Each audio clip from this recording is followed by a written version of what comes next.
ஒரே ஒரு வாழ்க்கை வரலாறாக வாழ்ந்துரு அப்படின்னு ஒருத்தன் ஈஸியாக சொல்லிட்டு போயிட்டான். ஆனால் இந்த வாழ்க்கை இருக்கே அப்பா, ஏதாவது ஒரு பிரச்சனை, ஏதாவது ஒரு கர்வ் பால் தூக்கி வீசுது நம்மளை பார்த்து. அந்த மாதிரி நிறைய சந்திக்க வேண்டியது இருக்குல்ல. உதாரணத்துக்கு வீரதீர சூரன் படம் ரிலீஸ்க்கு முன்னாடி நிறைய பேர் அதை பார்த்து இது ஒரு மிகப்பெரிய பிளாக் பஸ்டர் ஆகுது, ஐயோ என்ன இப்படி ஒரு படமாக இருக்குது, புதுசாக இருக்குது, ராவாக இருக்குது, மாசாக இருக்குது, இந்த வருஷத்தோட ஒரு மிகப்பெரிய படமாக அமையும் அப்படின்லாம் சொல்லி பயங்கரமாக சொல்லி எங்கள் எல்லாருமே வந்து ரொம்ப எக்ஸைட்டட் ஆக்கிட்டு போயிட்டாங்க. ஆனால் பார்த்தா எல்லாருக்கும் தெரிஞ்ச விஷயம், லீகல் ப்ராப்ளம்ஸ், ஹைகோர்ட் வந்து ஒரு 4 வாரம் ரிலீஸ் பண்ணக்கூடாது, இதை சால்வ் பண்ணலன்னான்ற ஒரு கட்டாயம், அந்த மாதிரிலாம் ஆயிடுச்சு. எனக்கு என்னென்னா இந்த படம் வந்து எப்படியாவது நம்ம ஃபேன்ஸு போய் சேரணும். ஏன்னா இந்த படத்துக்குள்ளே அவ்வளோ ஒரு முயற்சி நாங்கள் எல்லாருமே போட்டோம். அருண், நான், ப்ரொடியூசர் எல்லாருமே, இல்லை இந்த படத்தில் நடித்தவங்க. ஒரு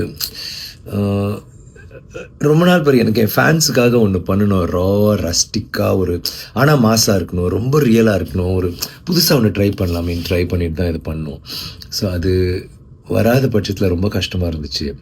அப்புறம் நான் யோசித்தேன், இது ஏதாவது ஒன்று பண்ணணும், நம்ம சினிமாவுக்காக நம்ம எது வேணாலும் பண்ண தயார், எல்லாருக்கும் தெரியும், இதெல்லாம் ஒரு மேட்ரான்னு சொல்லிட்டு என்னால் என்ன பண்ண முடிஞ்சதோ பண்ணி படம் வெளியில் வந்துச்சு. ஒரு படம் வந்து அந்த முதல் ஷோ கேன்சல், இல்லை 2வது ஷோ, முதல் ஷோ கேன்சல்னாலே அது அவ்வளோதான், அதுக்கப்புறம் எந்திரிக்காது.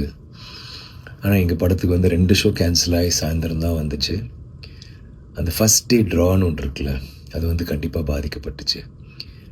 ஆனால் அந்த தியேட்டருக்கு வந்து பார்த்த ஒவ்வொருத்தரும் லைக் முன்னாடி என்ன சொன்னாங்களோ அதை விட அழகாக நிறையா, எஸ்பெஷலி ஃபேமிலிஸ் நீங்கள் பார்த்தீங்கன்னா அவ்வளோ வீடியோஸ் எல்லோரும் வந்துட்டு சூப்பராக இருக்குது, பயங்கரமாக இருக்குது, மாசாக இருக்குது, ரொம்ப என்ஜாய் பண்ணோம், சீட் நுனியில் உட்காந்து பார்த்தோம், அவ்வளோ நல்லா இருந்துச்சு படம் அப்படி இப்படிலாம் சொல்கிற போது கேட்குறதுக்கு அவ்வளோ சந்தோஷமாக இருந்துச்சு. அண்ட் இப்போது அது வந்து ஒரு பெரிய ஒரு வெற்றியை நோக்கி தான் போயிட்டுருக்குன்னு ரொம்ப உறுதியாக எங்களால் சொல்ல முடியுது.